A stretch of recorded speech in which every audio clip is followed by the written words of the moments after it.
गोस्वामी तुलसीदास जी बड़ा सुंदर कहते हैं कि कुविचारों वाला व्यक्ति, कुत्सित कर्मों वाला व्यक्ति,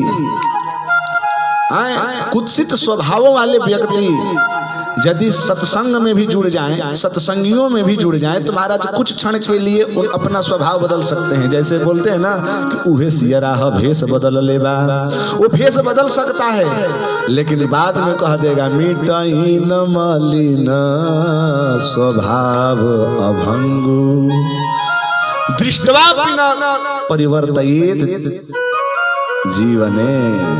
लोग सुन करके भी, देख करके भी अपना जीवन को परिवर्तन नहीं करना चाहते हैं, तब बाद में रोते हैं कि अपना कल्याण नहीं हो रहा है। तो महाराज आप 4 दिन सत्संग सुने अथवा 10 दिन तक सत्संग सुने, आज जीवन पर्यंत सत्संग सुनो, सत्संग का सेवन करो, महाराज कल्याण होने वाला नहीं है। क्यों?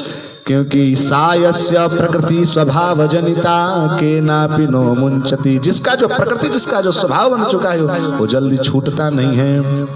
यद्यपि आप लोग कार्तिक मास में कोई व्यक्ति स्नान कर रहे होंगे, माता जी लोग तो जानते होंगे, उसमें लास्ट में कहते हैं आध घड़ी, कैसे बोलते हैं, कैसे उसका उच्चारण है, आधो घड़ी पुण्याधो घड़ी, आधो में कैसे है, एक घड़ी आधो घड़ी, याद नहीं है, एक घड़ी आधो घड़ी और आधो में पुनियाद कि तुलसी साधु संग की हर कोट अपराध।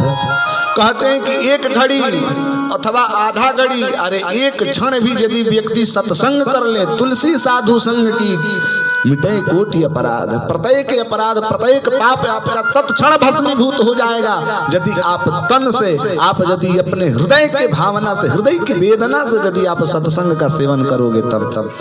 महाराज अंगुलीमाल डाकू था, आप लोग नाम सुने हैं अंगुलीमाल डाकू? Yes sir. तो अंगुलीमाल ऐसा डाकू था जिसने प्रण किया था कि जितने लोगों को मैं काटूंगा, मारूंगा, उनका एक अंगुली का माला बना लूंगा, इसीलिए उसका नाम क्या पड़ गया था? अंगुलीमाल। लेकिन महाराज वही अंगुलीमाल केवल मात्र एक संत का एक क्षण का उसने सत्संग किया, उसने केवल मात्र श्रवण किया कि महाराज जब संत उसके सन्मुख हुए तो संत को उसने बड़े ही जोर से बोला कि ये संत रुक जा, कहाँ जा रहा है? तुझे पता है कि इस मार्ग से कोई जाता नहीं है, सब लोगों का खौफ है मेरा, तुम्हें डर नहीं लग रहा है क्या? संत ने बोला कि मुझे किस बात का डर भाई? बोले कि तुम्हें पता है मैं सब लोगों को जो रास्ते से जाते हैं सब लोगों को मैं मार देता हूँ। तो बोले कि अच्छा चलो ठीक है, एक मेरा काम कर दो, उसके बाद मुझे मारना है मार लो, मुझे कोई बात नहीं है। तो बोले हाँ बोलो क्या करना है? बोले कि जा करके पेड़ से डाली तोड़ करके लाओ। आप सब कथा सुने हैं ना? जाता है वह अंगुलीमाल डाकू, पेड़ के डाली तोड़ करके लाता है। अब पुनः संत जब कहते हैं कि जिस पेड़ से जो डाली तूने तोड़ करके ला रखा वहीं में जा करके जोड़ दे। उसने कहा कि महाराज मूर्ख समझ रहे हो, अब जब डाली से, पेड़ से डाली टूट चुकी है तो उसमें जुड़ेगी कैसे? तो बोले कि जब तू तोड़ना जब तू जोड़ना नहीं जानता तो तोड़ा क्यों? जब तू किसी की जिंदगी नहीं दे सकता, जब तू किसी को जीवित नहीं कर सकता, अभय ध्यान नहीं दे सकता है, तो तुझे मृत्यु देने का भी कोई अधिकार नहीं है। और तुझे पता है कि तू कितना कुकर्म कर रहा है? ध्यान से देना, बोलिए भक्तवत्सल भगवान। अब कोई बोलेगा नहीं। संतों ने कहा कि तू जितना पाप कर्म किया है किसके लिए करता है? तो वह अंगुलीमाल ने कहा कि अपने घर परिवारों के लिए करता हूँ, जो इस मार्ग से जाते हैं उनका सारा धन मैं छीन लेता हूँ, सारा धन लूट लेता हूँ और उनको मार देता हूँ। बोले किसके लिए? बोला अपने परिवार के लिए। बोला कि तुझे पता है अपने परिवार को भरण पोषण करने के लिए तू कितना घोर कुत्सित कर्म कर रहा है, इसका पाप तुझे पता है कौन भोगेगा? बोला कि महाराज हमारे घर वाले भी भोगेंगे। बोले जाकर पता करके आना। अंगुलीमाल गया है घर पे, जाकर के अपने पत्नी से कह रहा है कि जो मैं कल 1 लाख रुपए चोरी करके लाया था, क्या की तूने?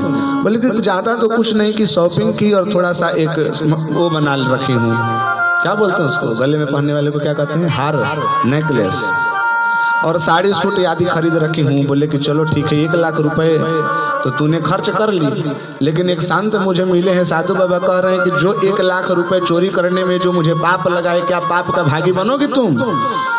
तो महाराज तत्क्षण उसी समय बोले कि भाई तुम जानो, तुमने पाप करके लाया तो खिलाया, तो हम तो खाने वाले हैं लेकिन पाप का भागी हम लोग नहीं बनेंगे। सीताराम बोली भक्त वत्सल भगवान की। बोल रहे कि पाप का भागी नहीं बनूंगा। बोले कि अरे राम, मैं तुम लोगों के लिए, तुम लोगों का जीवन निर्वहन करने के लिए, तुम लोगों को जीविकोपार्जन करने के लिए मैं इतना पाप कर्म करके ला रहा हूं, क्या इन पापों में तुम लोग भागी नहीं बनोगे? पाप के फल में सबने हाथ खड़ा कर दिया कि मैं पाप का भागी नहीं बनने वाला हूं। एक पापानि कुरुते फलम भुंक्ते महाजना, भोक्तार विप्रमुच्यन्ते कर्ता दोषेण लिप्यते। कल्पना कीजिए, विचार कीजिए, आप सब आपके घर में ही कोई व्यक्ति चोर हो, यदि चोरी कर करके लाता है तो सब लोग उसके धन को काटते हैं, सब लोग ऐश करते हैं, सब लोग मौज करते हैं। लेकिन जिस दिन पुलिस आ जाती है घर पे, सब लोग छिप जाते हैं। पकड़ा कौन जाता है? उसका बेटा पकड़ा जाता है, कि उसकी भारिया पकड़ी जाती है, उसका बाप पकड़ा जाता है।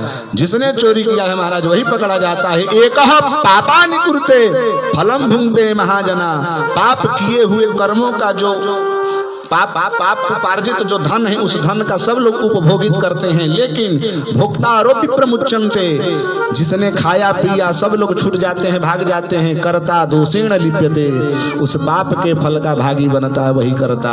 इसीलिए कहते हैं महाराज, किसी कर्म का फल आपको ही भोगना पड़ेगा। कैसे श्लोक है ब्रजेश जी? कि नहीं क्षीयते कर्म जन्म कोटि सतैरपि, कि नहीं क्षीयते कर्म जन्म कोटि सतैरपि, स्वयमेव हि भोक्तव्यम कृतं कर्म शुभाशुभम।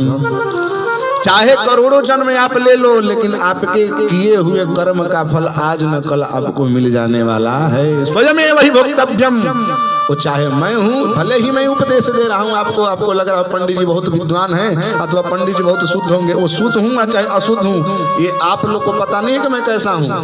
आत्मा एव विजानाति या जानाति स ईश्वरः, अस्माभिः क्रियते कर्मं न कोऽपि द्रष्टुमर्हति, आत्मा एव विजानाति या जानाति स ईश्वरः। खुद के द्वारा स्वयं किए हुए कर्म को व्यक्ति कोई जानता नहीं कि उसने क्या किया है, लेकिन महाराज जिसने किया है वो तो जानता है, उसका आत्मा तो जानता है। आत्मा एव विजानाति या जानाति स ईश्वरः। या तो आपके कर्म का फल भगवान देखते हैं या तो आप देखते हो महाराज। तो भोगना किसको पड़ेगा? अपने को भोगना पड़ेगा। वो चाहे आज भोगो चाहे कल भोगो। बहुत से ऐसे लोग होते हैं जो रात दिन पर्यंत भगवान की भक्ति में लगे रहते हैं, भजन करते हैं, जप करते हैं, और पंडित जी के पास जा करके रोते हैं, महाराज बड़ा दुखी में बानी हम, घर परिवार में दुखी हैं हम। क्यों? कारण क्या है? इतना भजन कर रहा है, इतना भजन कर रही है, फिर भी उसके जीवन में दुख। इसका कारण ये है कि पूर्व कृतम कर्मम, पूर्व के द्वारा किया हुआ कर्म आज वो भोग रहा है। ये कर्म जो है ना, ये बैंक बैलेंस के जैसा। LIC देखे हैं ना, यहाँ पे LIC का क्या होता है? धीरे धीरे लोग 500-500 रुपए का 1000 रुपए